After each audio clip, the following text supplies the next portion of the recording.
My target market's really small. To grow the company I want to grow, I know I have to expand my target market. So I can't keep offering the same thing and do the same thing for the next 10 years. Then I hear Alex Hormozi saying, oh, keep doing it. You want to be a billionaire, you have to do the same thing for 10 years, even when it gets hard. Then I have this voice telling me, oh, wait, this would be stupid for me to stay here because my market's not big enough and I need to pivot, right? Who do I listen to?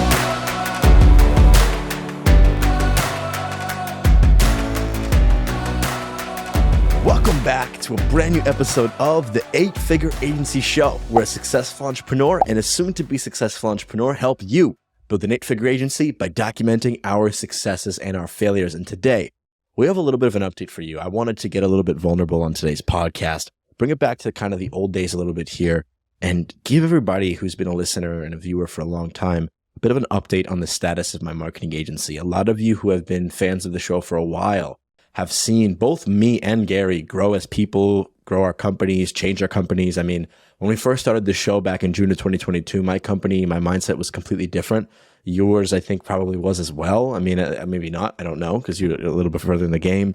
But I'd love to give an update to everybody on kind of where we're at. Before I dive into that, Gary, where are you at? How are things going on with you? And what should the audience know about what you're doing? Yeah, so we didn't grow the way we wanted to in Q1. We're in March. We had churn just like everybody else in the industry. Everybody I've talked to is dealing with churn. And people are filling it at the base level of services. So whether you sell dentistry or you do whatever product or service you sell to the general public, people are buying less because of inflation. And then people cut back on marketing and people cut back on other things like marketing and other services. So definitely filling that. And we are hyper focused on getting that fixed. And how do we make what we do better? How do we get more deals? How do we get more demos to grow the way that we want to? So we thankfully have a lot of things like that in works. I actually just hired a marketing company to help us with some of our B2B marketing, specifically inside of HubSpot. And I'm super excited about the future. We have some other updates I can't talk about yet on this show, but I'll definitely be sharing in the very, very near future. We'll be staying tuned for those updates, Gary, because I think we all love to hear what you guys are working on over at SMC, because everybody likes to take note and see how Gary's moving, because everybody can see how they can move the right way. You're so much further ahead, and the value there is just amazing. That's why we do this show. But Gary, it's interesting because I think everybody I know and myself have been experiencing the same thing. So massive churn in Q1. Honestly, I think my company would probably be double the size today if I didn't lose any clients in the last 3 months. So that's a significant amount of churn. And obviously my services, for those who don't know, is we work with some of the biggest shows and we help turn the long form stories into short form stories. We repurpose their content for them. And we're really trying to figure out our positioning in the marketplace. I'm working with my team to figure out what's that next thing that can let us charge money for that people actually need, where we can expand our market. Because if we don't figure that out, we're just going to end up phasing out of the market. We need to get stickier. We need to figure out how to get more closer to the money. And you brought this up multiple times, but the update I have for the people listening is it has been extremely difficult. And I really want to share this with you guys because I want to remind everybody who's watching and listening that if you're most likely like everybody I know in the agency space and in the business world right now, you're experiencing similar stuff with churn, slower client acquisitions, longer sales cycles, less money flow, less cash flow, and honestly, and I'll touch on this in a bit, employees asking for more money in the completely wrong time, which I'll share a story in just a minute. But you're not alone. Everybody's experiencing the same thing. And I really believe this is kind of my first experience going through something like this. Gary, I believe you've been through like 3 or 4 at this point with recession and stuff like that. This is my first one, especially my first one as a business owner. So it is difficult. It is tough. It gets lonely. It gets difficult. It gets really, really just, it humbles you a lot. And I think a lot of people in the game needed that. What are your thoughts on that? What feedback and advice would you have on people on how to weather the storm? And then I'd be happy to share kind of where I'm at in detail. Yeah, I think humble is a good place to start, right? Because it's easy when everything's going right to be really prideful and just like, I have all the answers. And when money's flowing, it's like, yep, everything's great. Nothing could ever be wrong. But that's just not how business works. There's going to be ups and downs. And so it's about getting better. And this is why it's so important to always be working forward, always be progressing, because we don't know what's coming next. Maybe the market turns and everything's great and we have an amazing second quarter and it's awesome. or maybe some war pops off and we go into a deep recession. We're not even in like the 2008 recession that I went through. Bro, that was scary. Like businesses were shutting down every single day. Just walking down the street, you could be like, oh, there's another business shut, other business shut. And people were losing their homes. Anybody I knew, they were losing homes, it seemed like. And so you had all this happening at the same time. And it was really, really hard. But I will say this, what I learned during that time is that creates other opportunities. So during that time, prior to 2008, people were spending money like crazy. Like just everybody was spending money. It was just cool to spend money. After 2008, everybody became very thrifty. That's when Groupon came out. That's when a lot of these dollar stores came out because people were more focused. Fitness 19 or one of those gyms that were like kind of like Crunch style where it's cheaper to join. That's when those started coming out. Why? Because everybody wanted a good deal. So if you positioned yourself as I'm going to be able to give you a good deal, it created a huge opportunity. So anytime something happens, it doesn't matter what it is, it's always going to create an opportunity on the flip side. And it's your job to go find those opportunities. That's the real story, is that you got to pivot. That's why, Derek, I started as an email marketer for restaurants, and I'm now in the dental industry, marketing lead generation for dentists. That didn't happen overnight. That came from pivoting over and over and over again until I got to where I'm at now. Yeah, I think my dad says this to me all the time, but he says the saying, chaos creates opportunity. And I'm a big, big believer in that. And I think sometimes, back to the humbling point, you get really blindsided by, oh, things are going so great. Then things start going bad. Pivoting is hard. I can imagine how many times you've probably had to pivot along the way from email marketing for restaurants to group dental marketing. There were probably some really tough pivots in there. Like I can imagine like the first time like you went from, oh, we're working with restaurants, now we're working with dental companies. And I believe, correct me if I'm wrong, but you were also working with chiropractors at one point? Or am I? Yes, I remember that in your story as well. I firsthand, I understand how difficult it can be to completely, it's like taking on a whole new risk. Like even if you're offering the same service, if you just change your market, your messaging, your positioning, your value, your offer, how you speak, down to the things of like what your website looks like, down to the things of like how you talk on sales calls, your tonality, your pacing, the work you do, it's like starting from zero when you make a pivot like that. And we had to one time, Derek, we walked away from about $50,000 to $70,000 in MRR because it didn't fit our avatar, where we said, okay, we're not working with these people anymore. That was hard. Wow. That was really hard. Yeah. Now I got it all back. Like almost, it took 3 months because we got laser focused, but that was scary. It was really scary to do that. And I understand that people, when you get scared, when fear kicks in, you make stupid decisions, right? Fear causes us to make stupid decisions.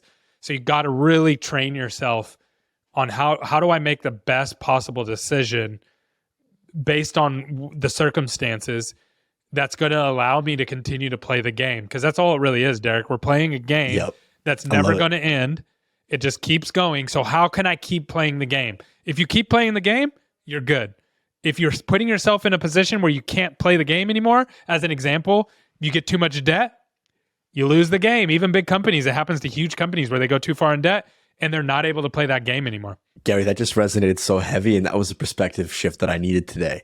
It's just, if we just focused on playing the game and made decisions with the 10-year time frame of we want to just play this game in 10 years. And I think where people struggle, and personally I struggle with this, and I'm going to be fully transparent because I've heard Alex Hormozi talk about this a lot, where he's like, the richest people do the same thing without stopping even when it gets hard for 10 years. Here I am, and I'll share kind of a little bit of where I'm at right now as well. I'm like, okay, my offer is not the best. I know it can be better. My target market's really small. To grow the company I want to grow, I know I have to expand my target market. So I can't keep offering the same thing and do the same thing for the next 10 years. Then I hear Alex Hormozi saying, oh, keep doing it. You want to be a billionaire, you have to do the same thing for 10 years, even when it gets hard. Then I have this voice telling me, oh, wait, this would be stupid for me to stay here because my market's not big enough and I need to pivot, right? Who do I listen to? Am I just... No. So you listen to both. So you have to keep going. But to my point earlier, how many times have I pivoted? You have to pivot, Derek. Just keep playing the game. Don't quit. The second you say, I don't want to do this agency thing anymore, I'm going to go work for somebody else, you've now officially stopped playing the game. You're out of the game. And the hardest thing to do in the game is starting the game. That's the hardest thing. You've already done the hardest part. Is starting and actually getting the first client and working on it. Now you have to keep pivoting and adjusting. So listen to both. Keep going. Don't quit. And then number two, Now you have to adjust to what's out there in the new information that you have. You have more information today than you had 12 months ago. You have way more information than you had 24 months ago. So now you have to make educated decisions. You cannot be paralyzed by fear, though. You can't. If you get paralyzed by fear, then that's when you create opportunities for other people. That is ridiculously valuable and ridiculously reassuring. And I think we might have had a moment of silence there for everybody watching, listening, at how, no, I'm serious, Gary, at how reassuring that point you just made there was. Because I have been struggling with that for a long time, where I have felt paralyzed, where I know that this is possibly an opportunity that won't serve me over the next decade. And I felt paralyzed because I was worried that if I stop going all in on this, even though I'm not getting my chips back after making investments, that I would be failing the advice that Alex Hormozi says, because I find so much value in that. He's right? But I guess what I wasn't understanding and what your experience just shared with me and everybody listening and watching is that it's not that you stop offering podcast clips and you have to offer podcast clips for 10 years. It's that you don't stop playing the game of business. Yeah. Even if that means I stop marketing agencies. What if I figure out a solution where for podcasts, there was this feature that they needed? That's the game, right? So, how can I continue to play the game? So let me just give you an example. Okay. So when I got started, email marketing was huge. And I know that might sound weird to people, like, what do you mean by that? At the time, businesses didn't have a way to email all of their customers at once. There was just individuals sending emails back and forth, and you could put like 10, maybe 20 onto a thread, and that's it. And so businesses were like, wait, what do you mean I can send to thousands of my customers at once and get them all to come back?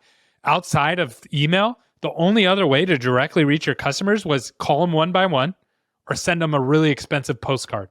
That was it. Social media wasn't like hitting like that yet. There was no other way to really reach your customers. So I got in that. And the second I got into it and I started to learn it and helping these customers reach back out to their customers, I realized right away, this is not a long-term thing. There's going to be other softwares that come out that automate this, that can do it for pennies on the dollar compared to what I'm doing it. And I have to add other services. So then I said, okay, well, I'm going to learn how to build websites. I'm going to learn how to do SEO. I'm going to learn how to make the phone ring. I'm going to learn, and I'm going to learn social media. And so we started adding services and I started adding skills. So when the email marketing went away, because it did, I had now other options and other things to work on. And then eventually I met a dentist and I said, oh, okay, I can really drive leads for this dentist. Let me get more of those kinds of clients. Then I said, I don't want to work with anybody else besides dentists because I understand this process so well. And now I'm going to focus there. That was probably one of the most mind-blowing and reassuring moments that I've ever had when filming the show, Gary. I know that's just what happened. I'm glad it's helpful, but that's basically the process that I went through. Gary, I mean, genuinely speaking, I'd love to take a step back here and fulfill my promise that I gave at the beginning of the episode. Give it like a vulnerable, honest update on where I'm at as a company. Massive churn in Q1. It's the 8th of March where I'm at in New Zealand. I think it's the 7th of March for you, Gary, right now when we're filming this video. It has been difficult. It has been really difficult. I have had to let go of one of my BDRs. I've had to let go of my project manager. It's cash flow is decreasing. Clients are leaving. Even clients that we're generating results for are leaving. Clients that we're generating results for are just running out of money because their businesses are drying up. Yep. Their businesses are hurting. They can't afford to spend, X amount of dollars a month on a clip service, right? So we really are struggling. But the last thing I'm doing is giving up, right? But I have been really, that's the update. I have been feeling it just like everybody else has. And at the same time, for those of you who aren't aware, the industry that I'm in is so saturated every day. I mean, Gary, you can attest, you probably get hit up by 10 to 20 people a day saying, let me make your clips for you. From podcast clips to short form clips to anything. I mean, how many people a day would you say? Like you get LinkedIn messages, right? Of just people hitting you up for clips? All LinkedIn, Facebook, Instagram. All the time. Multiple times a day. Yeah. Hey, Gary. No, and here's their pitch. Hey, Gary, I love your clips, love your content. I think I can do it better and I'll do it for free. Just give me a shot. Yeah. It's desperation. Like they just want to win the business no matter what. And then it's crazy as you have to understand they're coming from other countries where one client that pays them $300 is going to pay all their bills for the month. Yeah. No, it's absolutely right. It's really difficult to compete. And at the same time, what I'm in, the shift that I'm seeing, I kind of think of having a similar realization that you had, Gary. I have found like 3 AI services that are less than $100 a month that do everything that we do at the click of a button. Now, here's the thing, and this is true because I've tried these softwares. It's not nearly as good as when we do it. No, it's and not. The results are garbage, but that's understandable. But in 10 years, Gary, not even 10 years, in a year, it's going to be way better. Yeah, it's going to be way better. It's a business decision. $97 a month, $3,500. Like, what are you going to do? Yeah. Right. I would go with the $97 a month myself as well. By sheer volume, we would outbeat, right? And by sheer cost savings.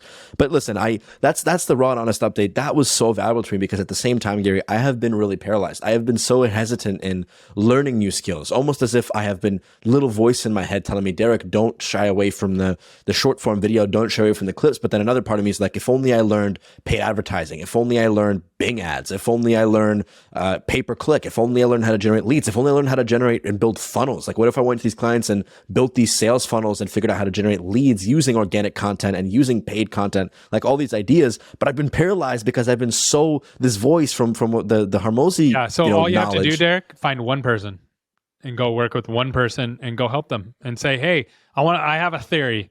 This is my theory. I want to test it on you, and I'm going to charge you half as much as I normally would charge somebody for this. And then test it. And then once you get results, Derek, then you just say, hey, this is what we do now. Here's our new messaging. Who wants help with this? Let's see if we can make this hit. And you reach out to people. If you can get closer to the money, you're gonna have. That was the realization I came to. It was like, cool, I can drive people with email, but other people are going to be able to figure that out. I can drive people with SEO, but cool, that only does so much. I can drive people with ads and website and landing pages, but that only does so much. But when I control the whole process, I can give predictable outcomes. And that's what I wanted. That's for me, it was like the ultimate. I love it. That was tremendously valuable. I mean, seriously, I have nothing. I'm speechless. That perspective shift that it's all about just playing the game, and that's the only thing we focused on. And if we just focused on providing value and how long we can stay in the game and making decisions with the 5 to 10 year target, because I think a lot of people are experiencing the same thing. Now, one thing I will say to this before we wrap up is, and I think you can attest to this, Gary, just because time is tough doesn't mean you have to pivot your entire marketing agency. So like if you're out there, like I still have a company, like even if half my clients churn, I still have team members. I'm still paying salaries. I still have income coming in, right? It might not be my dream company. It might not be where I'll be in 10 years, but I don't have to uproot my entire agency, right? Same thing for you. Just because it's harder to find clients. Let me put skin on this because I know exactly where you're going with this. So as I transitioned away from email, I didn't let go of all my email clients the second I figured out how to build websites. I slowly started losing email clients, and then now I already had, and then when I added SEO, I didn't let go of all my website clients. I started to use all those services together to bring more and more results. So it's painting a bigger picture. Like, what are you actually delivering to people? What are you actually going to deliver to them? And the more you can add to the process of helping them grow their top line, then the more successful you're going to be. That's the one thing that I've always realized is if I can help other people get to their actual goals, then I will always hit my goals.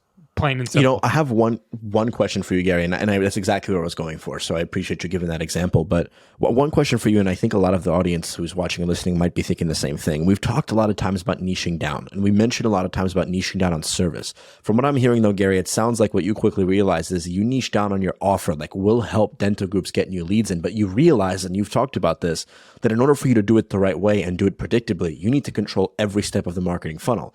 Advertising that is paid media, SEO, email, selling courses on how they're picking up the phone, tracking that data. I get a little bit confused and worried there at just how involved that is. At what point do you get too unniched, where even though you're only serving dentists, you're doing too much, where it's email, SEO, paid ads, or what's like the insight on that? Like for me, I don't like, I think you're overcomplicating it. I try to make it simple. So for the client, we help you get more new patients. And you just handle that for them. Yes, yeah, exactly. Because think about it. What do dentists actually want from the marketing companies? Do they want just new patients? Just new patients. That's it. They don't want websites. They don't want email. They don't want clips. They don't want any of that kind of stuff. They just want more new patients, and they don't want to have to figure it out. And what ends up with a lot of marketing agencies, and this is more of a philosophy thing, and we've talked about this a lot of times, but I don't like to beat a dead horse, is that if you aren't actually delivering what people want, then they're allowed you're giving them the opportunity to put the value of whatever your service you're providing to it that they want to. And it could be anything. And that may be super valuable or it may not be. And you're kind of left to the win. The more you can learn about your avatar and the more you can deliver what they actually want, the reason that they're paying for you, the more successful that you're going to be. For the person listening to this who's at that stage where they're doing one particular service, I'm just going to use an example that you're giving, right? Like, let's say they're email marketing for dentists and they're like, okay, I want to do what Gary's doing, right? Or this is a bad example because we're not here to, foster competition. We're here to grow individually, right? Yeah. But, I want to be able to help dentists do that, but they're worried about their pricing. Like, how does an individual client be able to, because it sounds expensive. That's my first thought. Like, for you to handle email marketing and SEO and paid media management and track data of how many phones are picking up and build a landing page and build a website, that's expensive. Is it supposed to be? Is that the secret where you got to be able to charge for the services? Otherwise it doesn't make sense, because you can't offer that for $2,000 a month. You can't. You literally will lose $5,000 a month. I don't think of it or present it that way though. I think of it as, how much money do you make per patient, doctor? Oh, on average, we make $1,500 per patient per year. Okay, and are they going to refer friends and family to you once they come in? Oh, yeah. They give us 1 or 2 people each time. Okay, cool. So for each person that I drive into you, you're going to make $3,000 to $5,000 because of the referrals and things, right? Right. Great. So I'll drive a person into your office for about $250 per. Now, that's the cost that they pay you, or that's the cost that the cost they pay me. Yeah. And then so you're basically saying, okay, you're pricing on a per lead basis. Per patient. Like, initially we had to start at per lead, but the goal is to get to what is your cost per acquisition. So then I'm like, hey, okay, they go, well, we need 40 new patients. Sweet. That's going to be 10 times, 250, that's 2,500. So that's $10,000. Whoa, that's a lot. Yeah, but you're going to remember, we already did the math. You're going to make X amount off of those patients. That's a really interesting pricing structure. And then you guys just would handle everything on the back end. If you need SEO, you build the SEO. If you need the marketing for email, you do the email. If you need the website rebuilt, you rebuild the website. All for that same cost. I approach it the same way the dentist approached their problem. When you go to the dentist, they don't, and you say, ow, I'm in pain. They don't go, you know what, Derek, do you want us to use this material here or this material? Or let me explain your biology to you and how this is going to, mold. We're going to do bone grafting. They don't do that. They just go, yeah, Derek, we can get you out of pain. And what's your question? How much is it to get out of pain? It's this much. And we can also fix the problem because you have a cavity there. So we need to, blah, blah, blah, blah. And you can have just like you for this much. And what do you say? Okay. And you don't know anything about their process, and nor do you care to know all the little details about the process. All you care about is that you got the end result that you wanted when you showed up. I treat my customers the same way they treat their customers. The secret, Gary, that I think I need to emphasize is you're basically saying, no matter who you're serving, whether it's dentists, chiropractors, restaurants, podcasts, CEOs, SaaS companies, any landscaping companies, anybody, roofing companies, the secret is doesn't matter what you actually do, it's what you can get for them. So no matter how you do it, price it in a way where you can show them the ROI they're going to get, and do it in a way where you can obviously cover your costs, because you don't want to offer all those services even if you're pricing it $250 per lead, if you can't fulfill on that, right? Exactly. You know what I mean? Like, my question would be like, Gary, if they need 40 patients, but you only get them 30, do they still pay you for 40 or do they only pay you for 30, right? I'm assuming probably only for 30, but if you've already incurred the cost of building a website and it costs you 5, you're losing money. Well, no, on it, that's a more nuanced conversation. Why didn't they get the customers? So they not get the customers because they didn't answer the phones, or does Susan not know what she's doing at the front desk and she has a low conversion rate? Well, but what if you just weren't able to drive 40 patients? Like, well, that's on us. Then we just take ownership and say, hey, that's on us. We're going to give you a credit, whatever. We're going to figure it out. We can or can't do it. So you eat the cost. Yeah, you eat the cost. Yeah. Or we figure out a way to make them happy. But most of the time, the reason that people don't hit their goals is not because we didn't deliver the opportunities, is because they don't know how to capitalize on the opportunities. And then I provide clarity around that. And then we sell them coaching to help them fix that problem. Gary, I got to tell you, this has probably been one of my favorite episodes we've ever filmed for this show because of how reassuring and valuable this has been.